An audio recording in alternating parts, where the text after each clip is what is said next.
হয় শুধু।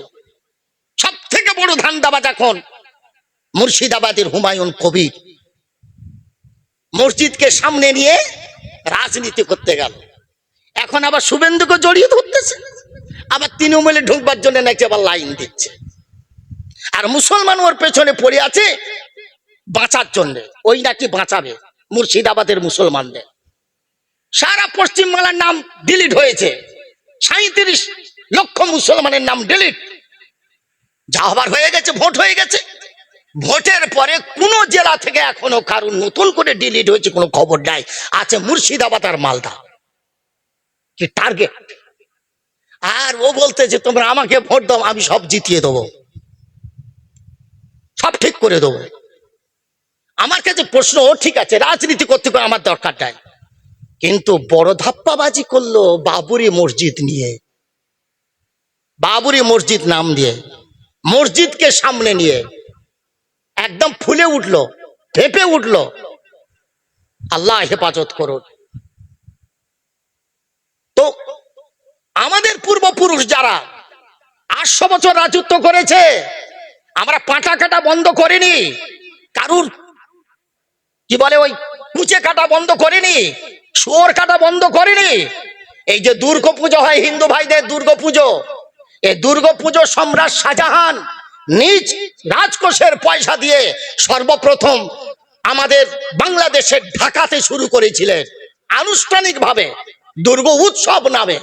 ঘরে ঘরে পুজো হতো, কিন্তু দুর্গা উৎসব নামে সর্বপ্রথম চালু করলেন সম্রাট শাহজাহান নিজের পয়সায়।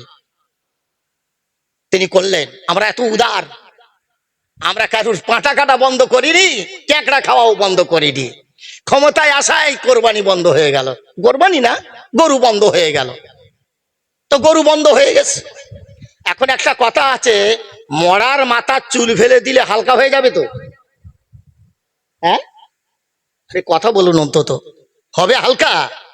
ওটা অন্য ভাষায় বলে, আমি অত খারাপ ভাষাটা মাইকে বলতে পারছি না। ও তো নিচের কথা বলে, আমি ওপরের কথা বললাম।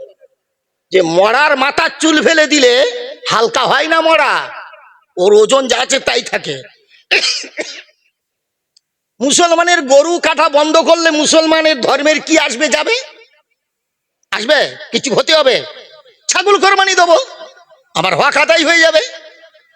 এবারে একটু অসুবিধা হবে, জামাই বাড়ি ওষুধ পাঠাবো না, শ্বশুর বাড়ি পাঠাতে পারবো না, বন্ধুদের বাড়ি দিতে পারবো না, এটাই। কিন্তু আমার ওয়াজিব তো আদায় হয়ে যাবে। তাহলে আটকালো কোথায়? মসজিদের আজান বন্ধ করে ইসলামের কি ক্ষতি করবে তুমি? এখন তো প্রত্যেক বাড়িতে মোবাইল আছে না নাই? ঘড়ির যুগ, মোবাইলের যুগ। টাইম কত হচ্ছে ইমাম সাহেব বলে দিল আগামীকাল ফজরের নামাজ হবে 30-এ কি 35-এ, জানা হয়ে গেল। মোবাইলে অ্যালার্ম দিয়ে রাখবো, উঠবো, চলে আসবো, টাইম দেখবো, জোহরে আসবো। এমন কিছু ইসলামের অসুবিধা হবে না, নামাজ চলে যাবে না, নামাজ মিটে যাবে না, মসজিদের দরজায় তালা পড়বে না, কোনো অসুবিধা হবে না। কি করবে তোমরা আমাদের? এটা বন্ধ করব, ওটা বন্ধ করব, সেটা বন্ধ করব, করো, কত বন্ধ করবে। কিন্তু মনে রেখে দিও, তুমি যাদের নিয়ে বন্ধ করতেছো, ইসলাম খতরা মে হ্যায়, দেখি হিন্দু ধর্ম খতরা মে হ্যায়। ও খতরায় থাকবে সারা জীবন, সারা জীবন থাকবে। আজকের খবর, বাংলাদেশে 5 জন একসঙ্গে কলমা পড়ে মুসলমান হয়েছে। সারা পৃথিবীতে চলছে, সারা পৃথিবী চলছে। একটা পাড়া মুসলমান হয়ে গেল বাংলাদেশের। কি দেখে? মায়ের শ্মশানে নিয়ে গেছে মাকে। তো আমাদের মতন তার অত কাপড় চোপড় দিয়ে ইজ্জতের সাথে নিয়ে যাওয়া হয় না, হয়তো বুকে একটা কাপড় থাকে, নিচে একটা কাপড় থাকে। এবারে চিতায় সাজিয়ে দিল, দেওয়ার পরে আগুন দিয়ে দিল, আগুনে দেহ পোড়ার আগে কাপড়টা পুড়ে গেল। কি একটা অদ্ভুত একটা দৃশ্য। ছেলে দেখলো দূর থেকে, আমার মা, যে মা আমাকে ভূমিষ্ঠ করলো, যে মা আমাকে পেটে ধরলো, যে মা আমাকে লালন পালন করলো, মৃত্যুর সময় আমার মায়ের ইজ্জত এভাবে সবার নজরে, সবার কাছে এভাবে বিউজ্জতি, আমার মা, আমারও বিউজ্জতি। না না না, ইসলাম তো অনেক সুন্দর। মুসলমানরা যে মেয়ে ছেলেদের, পুরুষের দেয় 3টে কাপড় আর মেয়েদের 5টা কাপড় দিয়ে কি সুন্দর করে তারা কাঁধে করে বয়ে নিয়ে যে মাটির ভিতরে দেয়, তাদের মেয়ে ছেলেদের মরে গেলে দেখা পর পুরুষের জন্য হারাম। সুতরাং এত সুন্দর ব্যবস্থা ইসলামের, এটাই ঠিক। মার শ্মশান হয়ে গেল, পোড়ানো হয়ে গেল, তারপরে ঘরে আসলো, কিছুদিন বাদে ওই কি বলে আমাদের যেমন কলমাখানি করতে হয়, করতে হয় না, করা হয়, শ্রাদ্ধ হয়ে গেল, এরপর বাড়ি বাকুল পাড়া নিয়ে নিজের ফ্যামিলি নিয়ে বসেছে। তোমরা কি করবে না করবে জানি না, তবে আমি কলমা পড়ে মুসলমান হয়ে যাব। কেন? ও নিজের দুঃখের কথাটা বলল। সকল তখন বলল, ওরে কথাটা তো যুক্তিসম্মত, তোমারও যদি ওই হয় তাহলে আমার মায়েরও হবে, আমার বিবিরও হবে, আমারও মেয়ের হবে। ওই দিন আসছে সামনে, এসো ওর থেকে কলমা পড়ে মুসলমান হয়ে যায়। একসঙ্গে এক ফ্যামিলির 35 জন কলমা পড়ে মুসলমান হয়ে গেছে। তুমি কিসে পিছিয়ে দেবে আমাদের? যে অত সহজ নয়। ইসলাম হলো আল্লাহর মনোনীত দিন। আলিয়াউমা আকমালতু লাকুম দীনাকুম ওয়া আতমামতু আলাইকুম নি'মাতি ওয়া রাদিতু লাকুমুল ইসলাম দীনা। আল্লাহ রাব্বুল আলামিন বলেন, ইসলামকে পরিপূর্ণ করে দিয়েছি। বিজ্ঞানের নজরে দেখো ইসলাম পরিপূর্ণ, ঐতিহাসিক তোমার নজরে দেখো ইসলাম পরিপূর্ণ, যুক্তিবাদী তুমি দেখো ইসলাম পরিপূর্ণ, কোনো খুঁত কোনো ভুল তুমি পাবে না। আর ইসলামকে আমি আল্লাহ আমার মনোনীত ধর্ম হিসাবে আমি আল্লাহ কবুল করেছি, আর আমি ইসলামের প্রতি রাজি হয়ে গেছি। জোরে বলেন সুবহানাল্লাহ। ওয়া রাদিতু লাকুম ইসলাম দীনা। এ মুসলমানেরা, তোমাদেরকে দিন ইসলাম তোমাদেরকে দিয়ে, ইসলামের নামে যে ধর্ম তোমাদের দিয়েছি, আমি আল্লাহ এতে রাজি হয়ে গেছি। জোরে বলেন সুবহানাল্লাহ। তুমি মিটিয়ে দেবে? এত সহজ না, মেটাতে পারবে না।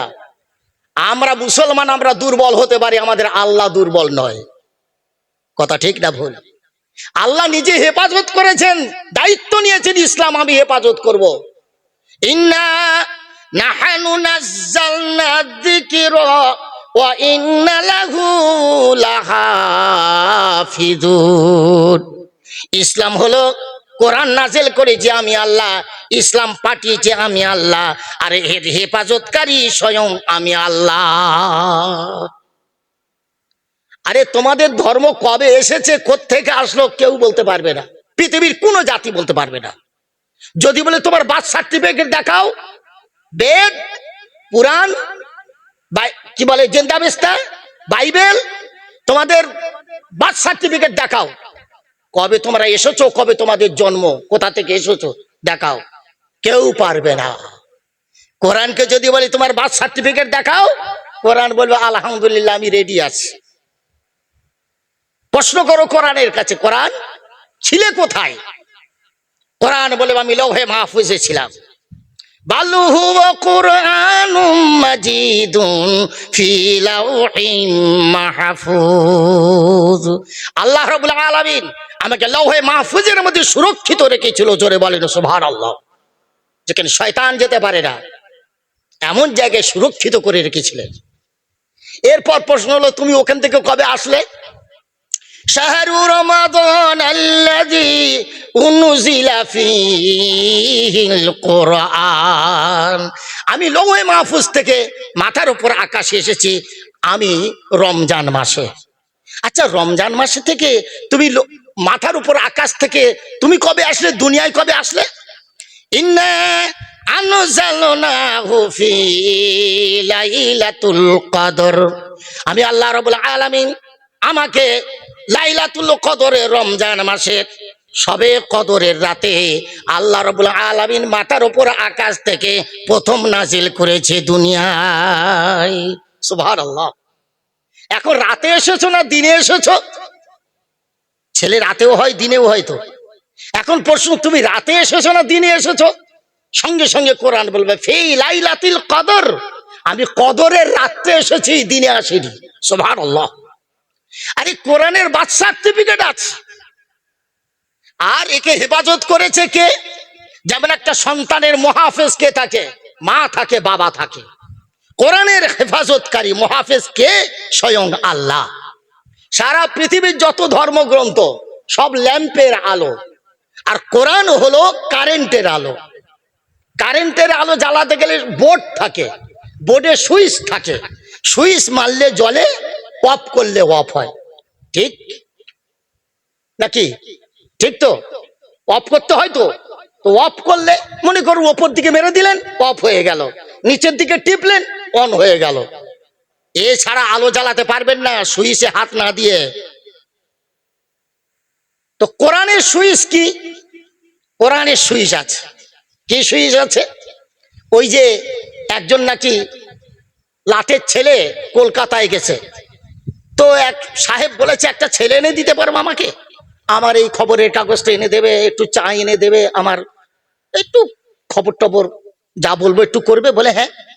তো একটা মূর্খ ছেলে, লাটের ছেলে, তাকে এনে দিয়েছে। সন্ধ্যা হয়ে গেছে, সাহেব বলতে যে দে আলো অফ করে দে। ও তো অফ বোঝে না, মোটামুটি বুঝলো যে আলো বন্ধ করতে বলেছে, কিন্তু লাইট তো উপরে দেওয়ালে, কারেন্টের আলো, বাল্ব, এখন ও হাত পায় না। তখন ও একটা টেবিল দিয়েছে, টেবিলে উপরে দাঁড়িয়ে আর ও ফুঁক দিচ্ছে। ও তো জানে না, অফও জানে না, অনও জানে না, ও বাল্বের পিছনে ফুঁক দিচ্ছে, ফু ফু ফু, আলো নেবে না। কি বিপদে পড়েছে। সাহেব চিন্তা করে বলে কি করছিস? স্যার, আমার মা যখন বলতো আলোটা নিভিয়ে দে, এক ফুঁকে 3-4টে নিভিয়ে দিতাম। আর এই যে কি আলো, এত ফুঁক দিচ্ছি, ওপর থেকে বেরোচ্ছে, নিচের থেকেও বেরোচ্ছে, কেন আলো নেবে না। বলে রে বোকা, কি তোর মার আলো? ফুঁক দিয়ে নেবি? এটা কারেন্টের আলো।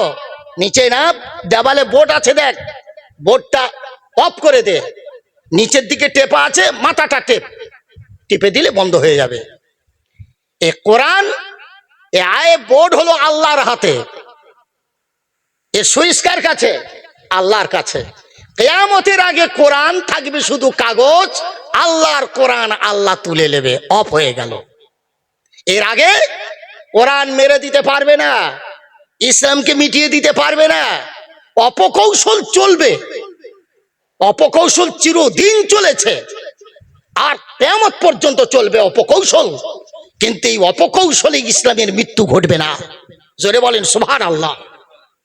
তবে এর ভেতরে একটা কথা বলি, আমরা যত ইসলামের শত্রু, আমরা মুসলমানরা, আমরা যদি সঠিক হতাম, ভালো হতাম, আমাদের ইসলাম এত দুর্বল হতো না আমাদের কাছে, আর ইসলামের শত্রু এত তৈরি হতে পারতো না। যাকে কথা আজকে আর বলবো না, আলোচনা করবো না। তো কোরআন হলো এমন একটা ধর্ম গ্রন্থ যার সুইচ আমার আল্লাহর হাতে, এত সহজে আপনি পারবেন না। আপনি বলেন তো ইসলাম কিরকম মজবুত, আর আল্লাহ ইসলামকে পাঠিয়েছে, আল্লাহর কুদরত কত মজবুত। মাকড়সার জাল, সারা পৃথিবীর যত অপকৌশল, শুভেন্দু বাবু হও, মোদি বাবু হও, যোগী বাবু হও, তোমাদের অপকৌশল যত সব মাকড়সার জাল। আর আমার আল্লাহ, আল্লাহ কৌশল করে তোমাদের অপকৌশলকে মিটিয়ে দেওয়ার জন্য। আল্লাহ রাব্বুল আলামিনের কৌশল এত মজবুত, তোমাদের সকল কৌশলকে ফুঁক দিয়ে যেমন মাকড়সার জাল ছিঁড়ে দেয়, সব অপকৌশলের জাল আল্লাহর কৌশল মিটিয়ে দিয়ে ইসলামকে বলবান করে। জোরে বলেন সুবহানাল্লাহ। আমি একটা ঘটনা বলে শেষ করব। আল্লাহ নবী সাল্লাল্লাহু আলাইহি ওয়াসাল্লাম শুয়ে আছেন মক্কার ঘরে। এমন সময় জিবরিল আসলেন। আল্লাহ পাঠালেন, জিবরিল যাও আমার নবীকে বলো মদিনায় চলে হিজরত করে চলে যেতে। কিন্তু ততক্ষণে সব মক্কার কাফেরেরা রসুলের ঘর ঘিরে ফেলে দিয়েছে, একটাও নিশ্ছিদ্র নিরাপত্তার মতন, যে এক নবী কোনো দিক দিয়ে আজকে বেরোতে পারবে না, ঘর থেকে বেরোলেই খুন। রাস্তায়, ময়দানে, মোড়ে, ঘরের চতুর্দিকে জিবরিল আমিন আসলেন, আল্লাহ নবীকে জাগালেন, ইয়া রাসূলুল্লাহ, শত্রু চতুর্দিকে তো ঘিরে ফেলে দিয়েছে, আজ আপনি যেতে পারবেন না। আল্লাহ কিন্তু আপনাকে বলেছে যেতে হবে, উঠে পড়ুন। আল্লাহ নবী উঠলেন, হযরত আলীকে নিজের বিছানায় দিলেন, যা আমানত দিয়েছিল কাফেররা সব আমানত গুলো হযরত আলীর হাতে দিলেন। আহা হা, একটা কথা এখানে, ও জাতি, তোমার কল্যাণ কি করে হতে পারে? তোমার মঙ্গল কি করে হতে পারে? আল্লাহ নবী চলে যাচ্ছেন যাদের জ্বালায়, যাদের শত্রুতার কারণে, যারা তলোয়ার ধরে দাঁড়িয়ে আছে নবীকে কতল করবে, তাদের সোনা, তাদের দানা, তাদের টাকা আল্লাহ নবীর কাছে আমানত। কথাটা কি বোঝাতে পারছি? আল্লাহ নবী দিয়ে যাবে না নিয়ে যাবে? আমি হলে নিয়ে চলে যাব। শত্রুর টাকা মারতে আসতে ফের তোমার টাকা দেবো? আল্লাহ নবী বলেন, আলী এসব আমানত, এর এর ওর ওর ওর সব আমানত ফিরিয়ে দিও, আমি চললাম। আল্লাহ নবী বের হলেন, চতুর্দিকে শত্রু। আল্লাহ নবী সাল্লাল্লাহু আলাইহি ওয়াসাল্লাম এক মুঠো ধুলোতে ফুঁক দিয়ে ছড়িয়ে দিলেন। আল্লাহ রাব্বুল আলামিন বললেন, দাও, ফেঁকে দাও। ফেঁকে দিলেন। আচ্ছা বলেন তো, বালি, আবার মক্কার ওদিকের বালি মানে একদম ধুলো বালি, নদীর বালির মতন, ভারী হলে একটু দূরে যায়, হালকা বালি, শুকনো বালি, কত দূর আর যায়? কিন্তু দূর দূরান্তে সব রাস্তামায় চতুর্দিকে বসে আছে সব নবী, যেখান দিয়ে যাবে কতল করব। নবী শুধু ফেঁকে দিলেন। আল্লাহ রাব্বুল আলামিন পরবর্তী বলছেন, ওমা রামাইতা ইযি রামাইতা ওয়ালাকিন্নাল্লাহা রামা। ওগো নবী, সেদিনের কথা তুমি মনে করো, যেদিন তোমার ঘরের চতুর্দিকে শত্রু ঘিরে ফেলেছিল, তোমারে কতল করে দেবে। তুমি এক মুঠো বালিতে পড়ে তুমি ফেঁকে দিলে, তোমার ফেঁকা বালিটা খুব দূরে যায় নাই, কিন্তু আমি আল্লাহ আমার কুদরতে বালিগুলো যেখানে যত দূরে কাছে যত শত্রু ছিল, সব শত্রুর চোখের ভিতরে আমি আল্লাহ আমার কুদরতে পৌঁছে দিয়েছি। আল্লাহর কুদরত। এখানে আর একটা কথা কি বুঝলাম? আল্লাহর হুকুম বালি মানে তো পৃথিবীর মাটি, আল্লাহর হুকুম, এ বালি পৌঁছে যাও, সব শত্রু চোখে পৌঁছে যাও। সব বালিগুলো উড়ে উড়িয়ে গিয়ে চোখে পড়লো, চোখ কচলাচ্ছে, চোখের জ্বালা আর মিটছে না, শুধু কচলাচ্ছে বসে। আমার নবী বেরিয়ে গেলেন। আল্লাহ হেফাজত করেছে না করে নাই? আরে কথা বোঝাতে চাচ্ছি, যেটা কত শুভেন্দু তৈরি হবে দেখো। আগাম বলাটা ঠিক না, খবর খুব খারাপ, বলতে পারবো না। তিনি এখন অনেক বড় জায়গায়, খুব খারাপ। কথা বুঝতে পেরেছেন? আল্লাহ রাব্বুল আলামিনের কৌশল নেই, আছে। ইন্নাহুম ইয়াকিদুনা কাইদা ওয়াকিদু কাইদা ফামাহিলিল কাফিরিনা আমহিলহুম রুওয়াইদা। ইন্নাহুম ইয়াকিদুনা কাইদা। রাসূল, ওরা তো কারসাজি করছে, ওরা তো কৌশল আঁটতেছে, অপকৌশল করছে। ওয়াকিদু কায়দা, আমিও কৌশল অবলম্বন করতেছি আমার ইমানদার, আমার ইসলাম, আমার কোরআনকে বাঁচানোর জন্য। আমি আল্লাহ চুপ করে বসে নেই, আমিও কৌশল তৈরি করতেছি। ফামাহিলিল কাফিরিনা আমহিলহুম রুওয়াইদা, আমি একটু ঢিল দিচ্ছি ওদের। গাছের কোনো ফল, নারকেল, পেয়ারা, আপেল, যে কোনো ফল পেকে পড়ে, পাকলে পড়ে তো, আবার একটা ঝড়ে পড়ে, কিন্তু আসল রূপ হলো পেকে পড়া, ও পাকলে তবে পড়বে। আল্লাহ পাপীদেরকে পাকিয়ে নেয়, পাকিয়ে নিয়ে তারপর ধরে। আসছে দিন ইনশাআল্লাহ, সব বেটা তাই সাইজ হয়ে যাবে। 4টে খুনের আসামি, আজ তার পেছনে লোক লেগেছে। দেখা যাক না আল্লাহ কুদরত আছে কিনা, আল্লাহ ইসলামকে বাঁচাবে কিনা।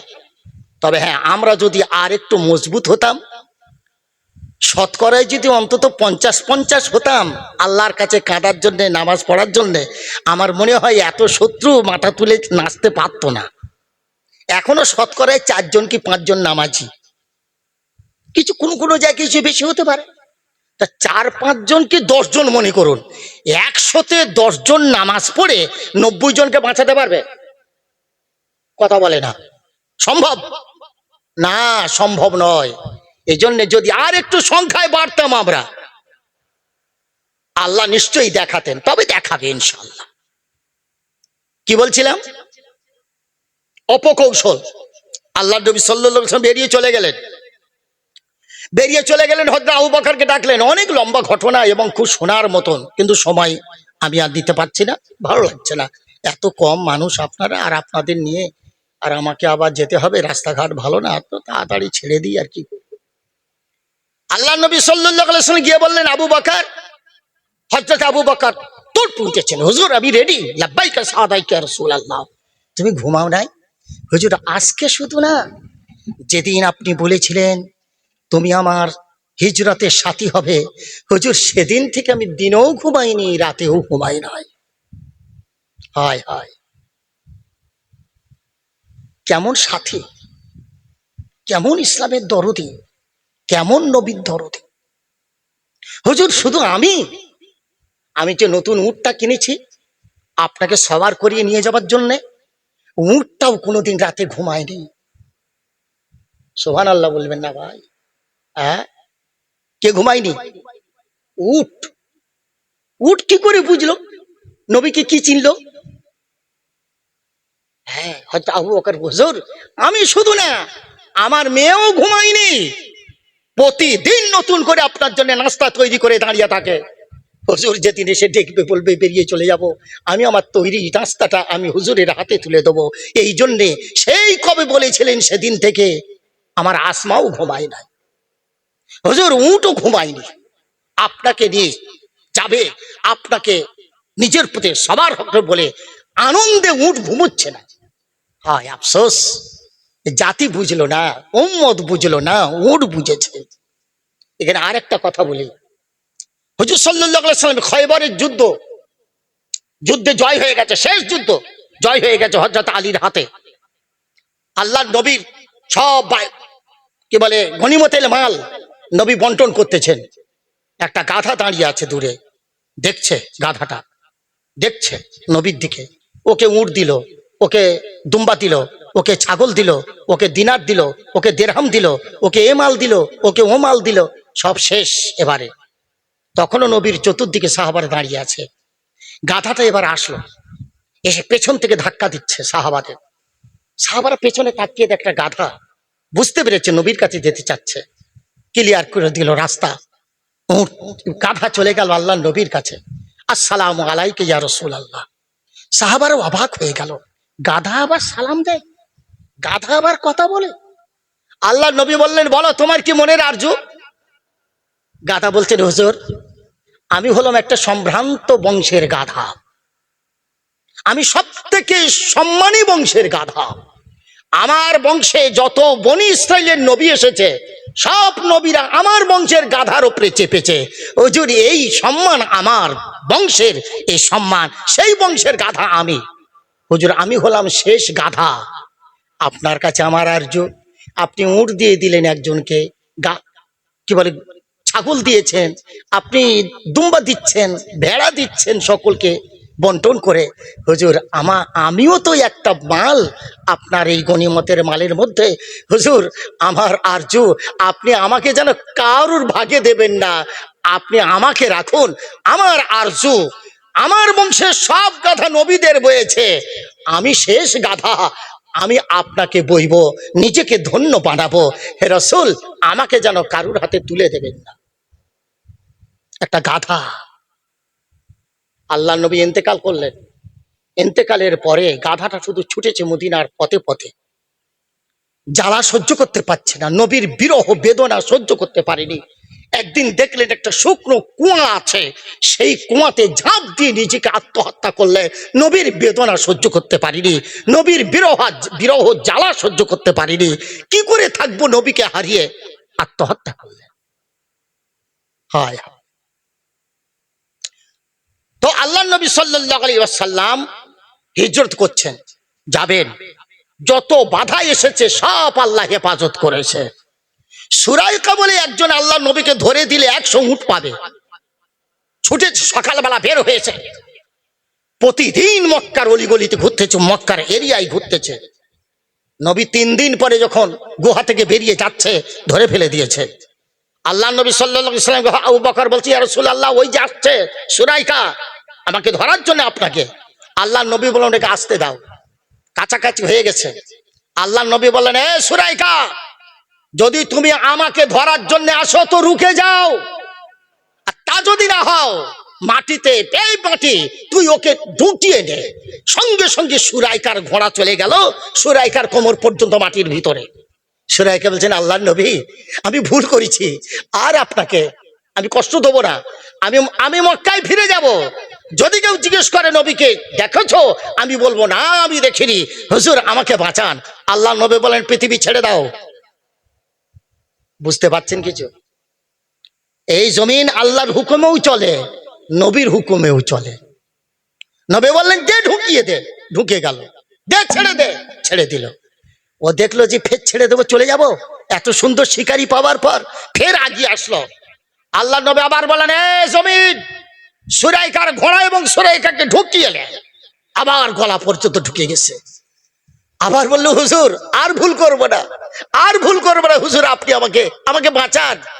আল্লাহ বলেন, ঠিক বলছিস তো? রসুল বলেন, ঠিক। বলে, হ্যাঁ হুজুর, আর কথা খেলাফ হবে না।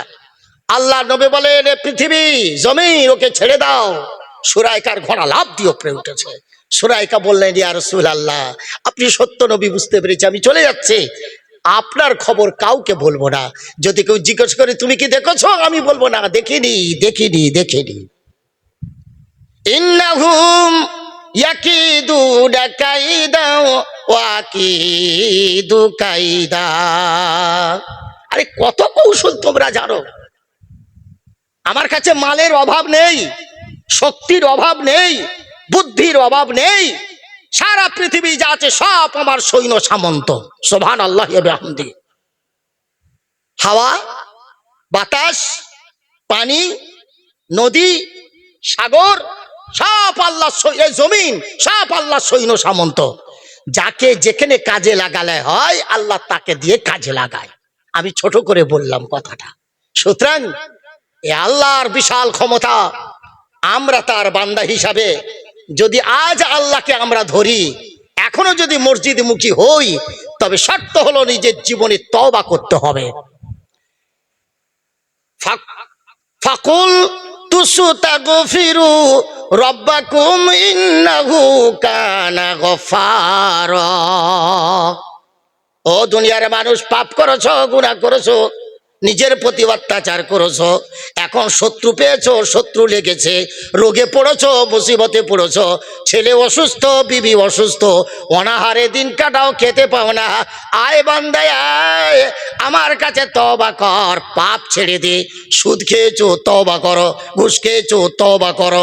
মানুষের প্রতি অত্যাচার করেছো, তওবা করো। যার প্রতি অত্যাচার করেছো ক্ষমা চাও। এমন করে যদি তওবা করতে পারো, আমি আল্লাহ রাব্বুল আলামিন আমি তোমার জীবনের গুনাহ মাফ করে দেব। ইন্নাহু কানা গফফারা। আমি তো ক্ষমার জন্য বসে আছি, আমি ক্ষমাশীল, আমি আল্লাহ, ক্ষমা করে দেবো। বান্দা একবার কেঁদে দেখ, একবার আমার কাছে তওবা করে দেখ, তোর জীবনের সব গুনাহ মাফ করে দেবো। শুধু মাফ করে দেবো না, তোর জন্য অনেকগুলো ফ্যাসিলিটি রেখেছি। কি? ইন্নাহু কানা গফফারা ইরসিলিস সামাআ আলাইকুম মিদরারা। তোমার তওবার কারণে ও জাতি তোমরা যদি তওবা করো, কওম তোমরা যদি তওবা করো, উম্মত তোমরা যদি তওবা করো, আমি আল্লাহ আকাশেতে রহমতের পানি দেবো, করুণার পানি দেবো। এমন রহমতের পানি দেবো, এত বেশি দেবো না চাষ পচে যাবে না, আবার এত কম দেবো না জ্বলেও যাব না। আমি আল্লাহ মাপের পানি দেবো, আমি আল্লাহ তোমাদের চাষ বৃদ্ধি করে দেবো। আল্লাহ নবী হযরত মুসা আলাইহিস সালামকে জিজ্ঞাসা করলেন একজন উম্মত, হুজুর আল্লাহ কখন অসন্তুষ্ট হন? হযরত মুসা আলাইহিস সালাম বললেন যে আল্লাহ অসন্তুষ্ট হওয়ার মূল লক্ষণ হলো যখন অসময়ে পানি হবে। এখন অসময়ে পানি হয়, হয়, বুঝতে হবে আল্লাহ নারাজ। আল্লাহ নবী বলেছেন আল্লাহ যখন খুশি হবে আর বান্দার আমল যখন ভালো হবে, রাতের বেলা ঘুমোবে, মাঠ ডুবে যাবে, আর দিনের বেলা চাষ করবে, গায়ে পানি পড়বে না, আল্লাহ পানিতে ভেজাবে না, ও ঘুমিয়ে থাকবে, বৃষ্টি হবে, মাঠে পানি জমবে, শান্তির ঘুম ঘুমাবে। বান্দার আমল যখন ভালো হবে। ইরসিলিস সামা আলাইকুম মিদরারা ওয়া ইউমদিদকুম বিআমওয়ালিন ওয়া বানিনা ওয়া ইয়াজআল লাকুম আনহারা। নম্বর 2, আমি আল্লাহ তোমাকে দেব। নম্বর 2 কি? ওয়া ইউমদিদকুম বিআমওয়াল, তুমি যদি তওবা করি হও, নেককার হও, আল্লাহওয়ালা হও, আমি আল্লাহ তোমার রুজিতে বরকত দেব। আমি আল্লাহ তোমার ব্যবসায় বরকত দেব, চাষে বরকত দেব, তোমার জমিন আমি আল্লাহ উর্বর ক্ষমতা দান করব, উর্বর করে দেব, চাষের উপযুক্ত বানিয়ে দেব, ফসল বৃদ্ধি করে দেব। আর কি? অবানিন, তোমার বউ বাঁঝা, 7 পাড়ায় 7 মসজিদে মানত করেছো, হিজলি থেকে নিয়ে পাথর চাপি পর্যন্ত সব জায়গায় মানত করেছো, ছেলে হয়নি। আমি আল্লাহ তোমার পাপের কারণে ছেলে বন্ধ করে রেখেছি, তওবা কর, আমি আল্লাহ দেব। ওয়াবানিন, আমি আল্লাহ তোমাকে পুত্র সন্তান দান করব। তোমার বাঁঝা বিবির পেটে আমি আল্লাহ পুত্র সন্তান দেব। আমি আল্লাহ বয়স দেখিনি, আমি আল্লাহ সিজন দেখিনি, আমি সিজনেও দিই, গড় সিজনেও দিই। সুবহানাল্লাহ বলো। আল্লাহ সিজনে দেয়, গড় সিজনে দেয় না? পারে না? হ্যাঁ, খুব পারে।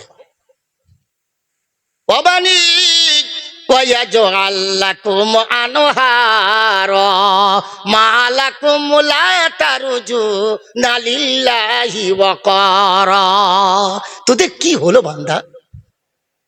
সময় মতন পানি দিই, আমি সময় মতন চাষ দিই, ঘাসের দানা মাটিতে দিলি তার থেকে ঘাস হলো, ঘাসের ভেতর থেকে তোদের রুজি দিই। এত কিছু দেওয়ার পরে তোর স্ত্রী দিলাম, অর্ধঙ্গিনী বানালাম, তার থেকে তোর চোখের শান্তি, কলিজার টুকরো সন্তান দিলাম। আমি আল্লাহ এত কিছু দেওয়ার পরেও তবু তোর একটু লজ্জা করে না? তুই অন্য পথে চলেছিস, আমার জন্য তোর মাথা ঝোঁকাতে ভালো লাগে না? কেন তুমি আমার কাছে সেজদা দাও না? কেন তুমি আমার দিকে আসো না? কেন তুমি আল্লাহর দিকে আসো, আল্লাহর পথে আসো না?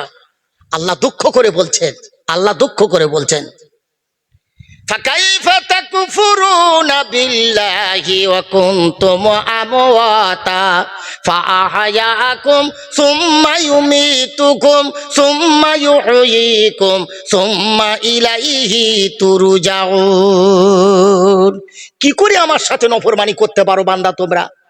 একদিন তোমাদের অস্তিত্ব ছিল না, আমি আল্লাহ তোমাকে মানুষ রূপে তৈরি করলাম, উম্মতে মুহাম্মদী রূপে তৈরি করলাম, আশরাফুল মখলুকাত রূপে তৈরি করলাম। আবার তোমার মৃত্যু হবে, মাটির সাথে মিশে যাবে। আবার আমি আল্লাহ যখন চাইবো কিয়ামতের দিন আবার তখন তুলবো, যেদিন তোমার বাপ থাকবে না, মা থাকবে না, আত্মীয় স্বজন বন্ধু বান্ধব কেউ থাকবে না। ওয়ালা ইউসআলু হামিমুন হামিমা, যেদিন কোনো বন্ধু তোমাকে পুছ করবে না কিয়ামতের দিন। ইয়াউমা ইয়াফিরুল মারউ মিন আখিহি ওয়া উম্মিহি ওয়া আবিহি ওয়া সাহিবাতিহি ওয়া বানিহি। তোমার ছেলে তোমার হবে না, বন্ধু তোমার হবে না, বিবি তোমার হবে না, স্বামী তোমার হবে না, কেউ তোমার হবে না, তোমার বাবা মা তোমার হবে না।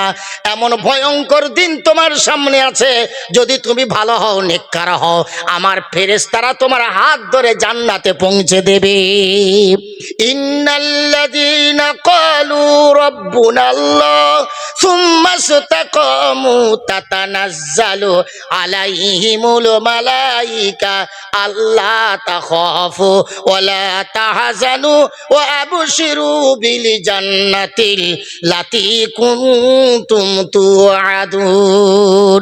ঈমান এনেছো, ঈমানের হক আদায় করেছো, প্রতিষ্ঠিত আছো ইসলামের উপরে, হাজার বাধা বিপত্তি মুসিবত সবকিছু ত্যাগ করে আল্লাহ আল্লাহ বলে দাঁড়িয়ে আছো। আজ তোমরা এসেছো কিয়ামতের ময়দানে, সব একসাথে বলছে ইয়া নফসি ইয়া নফসি, নেককার পাপী সব সব উলঙ্গ, কারুর কপরে কাপড় নাই কোমরে, সব উলঙ্গ একসাথে। নবী রসুল পীর উম্মত ইমাম মুক্তাদি সব নফসি নফসি করছেন। ফেরেশতারা এসে বলবেন, এ আল্লাহর বান্দারা, তোমরা তো আল্লাহওয়ালা, তোমরা তো দুনিয়ায় আল্লাহওয়ালা ছিলে, ইমানদার ছিলে, দ্বীনের খাদেম ছিলে, এসো আল্লাহ তাখাফু ওয়ালা তাহজানু, আজ তোমাদের চিন্তা নাই, টেনশন নাই, কিছুই নাই। আজকের আমাদের খাতে এসো, আমরা তোমাদেরকে নিয়ে জান্নাতে পৌঁছে দেবো। আর আল্লাহর যা ওয়াদা তোমাদের সাথে ছিল, সে ওয়াদা আজ আল্লাহ পূর্ণ করে দেবে। ইমানদারের উপরে আল্লাহর ওয়াদা কি? আল্লাহর ওয়াদা কি? জান্নাতুন তাজরি মিন তাহতিহাল আনহার যালিকাল ফাউজুল কাবীর। এ হলো উত্তম পুরস্কার। তোমার জন্য রয়েছে জান্নাত, যে জান্নাতের তলদেশ দিয়ে ঝরবে, ঝর্ণা ঝরবে, আর তোমার কুলকুল আওয়াজে তোমার মনোমুগ্ধ হয়ে যাবে। তুমি আরামে ঘুমাবে, যেখানে কোনো কষ্ট নাই, তিরস্কার নাই, কিছুই নাই। জান্নাত তো জান্নাত। লা কাউলুন ফিহা ওয়ালা হুম আনহা ইউনজাফুন, যেখানে মনোমালিন্য হবে না, ঝগড়া হবে না, মনে কোনো দুশ্চিন্তা থাকবে না, কেউ কারোর সাথে কোনো ওরকম ধরনের কাজও করবে না, তার নাম হলো জান্নাত। সুতরাং এই জান্নাতে তুমি যাবে, আল্লাহ ফেরেশতা দিয়ে তোমাকে পৌঁছে দেবে জান্নাতে, তোমার কোনো ভয় থাকবে না। সুতরাং আমল ভালো করুন, আমল আসুন সকলে ভালো করি, আমিও শুদ্ধ ভালো করি, আল্লাহর নজরে ভালো হব। যদি জালিম সরকারকে যদি বন্ধু বানাতে হয়, রাতের অন্ধকারে উঠুন, ইমানদার হিসেবে কাঁদুন, সারা দুনিয়ার জন্য কাঁদুন। আসুন, মা বোনদেরকেও বলে যাচ্ছি, যারা শুনছেন, কোনো বান্দি থাকতে পারেন বাড়িতে বসে দাবায় বসে শুনছেন, মা নামাজি বেনে যাও।